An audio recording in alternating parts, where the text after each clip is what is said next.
തദ്ദേശ സ്വയംഭരണ സ്ഥാപനങ്ങളിലേക്കുള്ള തെരഞ്ഞെടുപ്പിനുള്ള മുന്നൊരുക്കം രാഷ്ട്രീയ പാർട്ടികളും മുന്നണികളും പൂർത്തിയായി കഴിഞ്ഞു.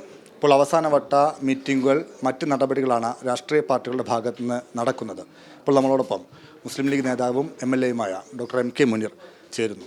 എങ്ങനെയാണ് ലീഗിൻ്റെ ഒരു മുന്നൊരുക്കം? ലീഗ് സാധാരണ തെരഞ്ഞെടുപ്പൊക്കെ നേരത്തെ തന്നെ ഒരുക്കങ്ങൾ പൂർത്തിയാക്കാറുണ്ട്. ഇത്തവണ സവിശേഷമായി തന്നെ അതുപോലെ തന്നെ നേരത്തെ പൂർത്തിയാക്കും. ഇപ്പോൾ കോഴിക്കോട് സംബന്ധിച്ച് കോഴിക്കോട് ജില്ലാ പഞ്ചായത്ത് ഏകദേശം സീറ്റ് വിഭജനം പൂർത്തിയാക്കി. കോർപ്പറേഷൻ്റെത് 1-2 വാർഡിൻ്റെ പേരിലുള്ള പ്രശ്നം അത് ഇന്ന് വൈകിട്ടിരുന്ന് അതും പരിഹരിക്കും.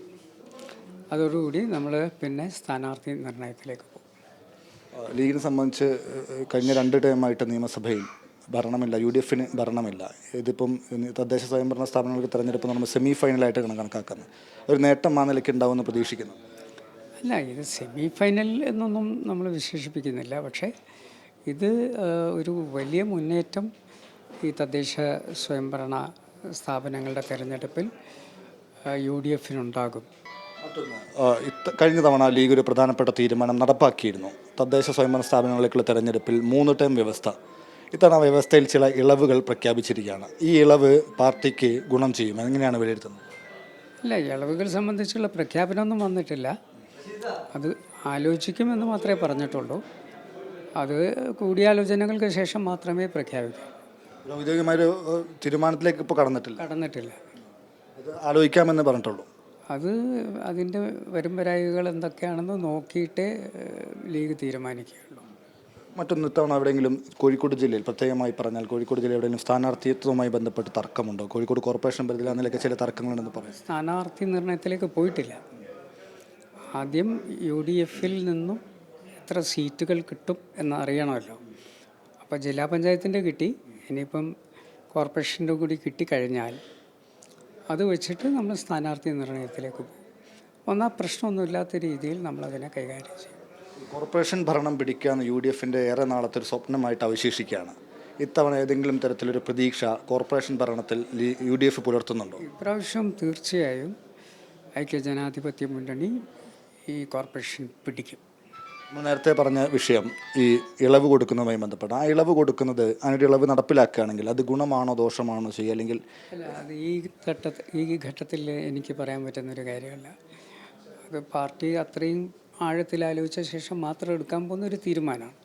അത് ഒരു മുൻകൂട്ടി അതിനെക്കുറിച്ച് അഭിപ്രായം പറയാൻ ഈ ഘട്ടത്തിൽ സാധിക്കില്ല. യുവാക്കളുടെ അവസരം നഷ്ടപ്പെടാൻ സാധ്യതയില്ല. യുവാക്കൾക്ക് എപ്പോഴും നമ്മൾ അവസരം കൊടുക്കാറുണ്ട്. യുവാക്കളുടെ കാര്യത്തിൽ യാതൊരു വിട്ടുവീഴ്ചയുമില്ലാതെ യുവാക്കളെ പരിഗണിച്ചുകൊണ്ടുള്ള ലിസ്റ്റ് തന്നെയായിരിക്കും പുറത്തു വരിക.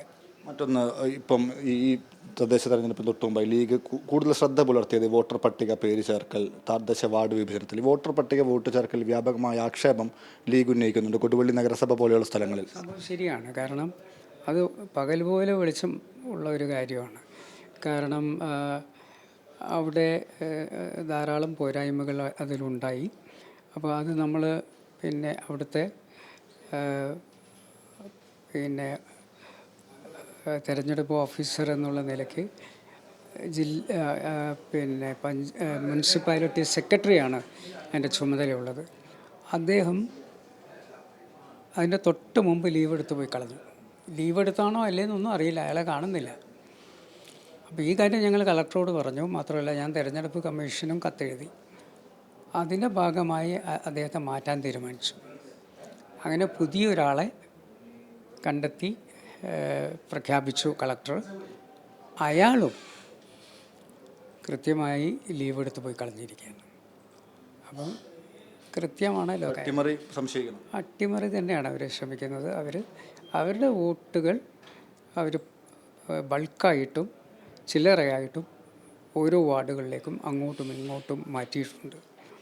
ഞങ്ങൾ തിരഞ്ഞെടുപ്പ് കമ്മീഷനോട് പറഞ്ഞപ്പം കുറച്ചൊക്കെ കാര്യങ്ങൾ അദ്ദേഹത്തിന് മനസ്സിലായി. അദ്ദേഹം വീണ്ടും സൈറ്റ് തുറന്നു കൊടുത്തിട്ടുണ്ട്. പക്ഷേ ഞങ്ങൾ പറയുന്നത് ബൾക്കായി മാറ്റിയ കാര്യം കൂടി പരിഗണിക്കേണ്ടതുണ്ട്. കാരണം അത്രയധികം അപാകതകൾ വോട്ടേഴ്സ് ലിസ്റ്റിൽ കടന്നുകൂടിയിട്ടുണ്ട്. മറ്റൊന്ന്, പ്രാദേശിക വിഷയങ്ങളായിരിക്കും ഈ തദ്ദേശ തെരഞ്ഞെടുപ്പിൽ കാര്യമായി ചർച്ചയാവുക. കോഴിക്കോട് ജില്ലയിൽ ഇപ്പോൾ സജീവമായ ചർച്ചയായി നിൽക്കുന്നത് ഫ്രഷ് കട്ട് അറവ് മാലിന്യ സംസ്കരണ കേന്ദ്രവുമായി ബന്ധപ്പെട്ട പ്രതിഷേധവും പോലീസ് നടപടിയുമാണ്. എന്താണ് ആ വിഷയത്തിൽ ലീഗിൻ്റെ നിലപാട്? UDF-ന് യാതൊരു സംശയമില്ലാത്ത ജനങ്ങളുടെ കൂടെയാണ്.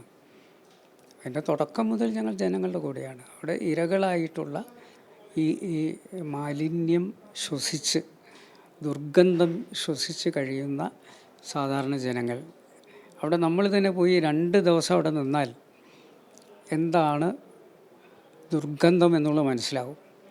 ഇതിൽ ബാക്കി ഇരുതുള്ളിപ്പുഴയിലേക്ക് തള്ളുകയാണ്. ഇവർ ധാരാളം പണം ഉണ്ടാക്കുന്നുണ്ട്, പക്ഷേ അതിൻ്റെ ഒരു അംശം മതി ഇവർക്ക് ഈ മാലിന്യ സംസ്കരണം കൃത്യമായി അവിടെ കൊണ്ടുവരാൻ. പക്ഷെ അവരത് വാശിയാണ്, ജനങ്ങളെ വെല്ലുവിളിക്കുകയാണ്. അങ്ങനെ ജനങ്ങളെ വെല്ലുവിളിച്ചുകൊണ്ട് ഒരു സ്ഥാപനം അധികം നടത്തിക്കൊണ്ടുപോകാനൊന്നും പറ്റില്ല. ആ പ്രതിഷേധവുമായി ബന്ധപ്പെട്ടപ്പം പോലീസ് അറസ്റ്റ് നടന്നുകൊണ്ടിരിക്കുകയാണ്. കൂടുതലും ഈ UDF ഭാഗത്ത് അല്ലെങ്കിൽ ആ നിലയ്ക്ക് രാഷ്ട്രീയമുള്ളവരാണ് അറസ്റ്റ് ചെയ്യപ്പെടുന്നത്. ഒപ്പം തന്നെ ഇപ്പോൾ 1-ാം പ്രതിയായിട്ടുള്ള DYFI നേതാവ് പൊതുപരിപാടികളിൽ പങ്കെടുത്തടക്കം പോലീസ് ഒരു അറസ്റ്റ് നടപടിയിലേക്ക് കടക്കുന്നില്ല എന്ന ആക്ഷേപം. അതിൽ ഞങ്ങൾ പറഞ്ഞിട്ടുണ്ട്, നിങ്ങൾ ആരൊക്കെയാണ് പ്രതിയായി കാണുന്നത് അവരുടെ ലിസ്റ്റ് ഞങ്ങൾക്ക് തരൂ. അപ്പം ഞങ്ങൾക്ക് അത് നോക്കിയാലല്ലേ പറയാൻ പറ്റൂ ഇതിൽ പ്രതിയായി. ഇപ്പോൾ അവിടുത്തെ വാർഡ് മെമ്പർമാരെ അടക്കം ഒളിവിലാണ്. വാർഡ് മെമ്പർമാർ അവിടെ നിന്നുകൊണ്ട് ഇത് കത്തിക്കുകയോ? മാത്രമല്ല, പോലീസ് ബന്ദോബസ്തല്ല, ചുറ്റും പോലീസ് നിൽക്കുകയാണ്. DIG ഉണ്ട്, DSP ഉണ്ട്, എല്ലാവരും ഉണ്ട്. അവർ ഈ ഫ്രഷ് കട്ട് കമ്പനിയുടെ ചുറ്റും വട്ടത്തിൽ നിൽക്കുമ്പോൾ ആർക്കാണ് അതിൻ്റെ അകത്ത് പ്രവേശിച്ചത് കത്തിക്കാൻ പറ്റുക?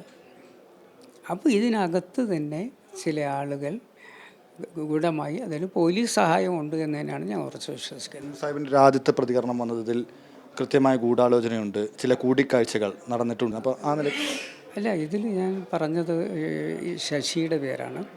അതേപോലെ തന്നെ DIG ഞാൻ ചോദിക്കട്ടെ, ഒരു പ്രാദേശിക തലത്തിൽ വലിയ പ്രക്ഷോഭം ഉണ്ടാകുമ്പോൾ അവിടെ പോലും DIG, DSP, DYSP എല്ലാവരും എത്താറില്ല. ഇതൊരു പ്രാദേശിക സമരം കൈകാര്യം ചെയ്യാൻ DIG മുതൽ താഴത്തെ കോൺസ്റ്റബിൾ വരെ വന്നിരിക്കുകയാണ്.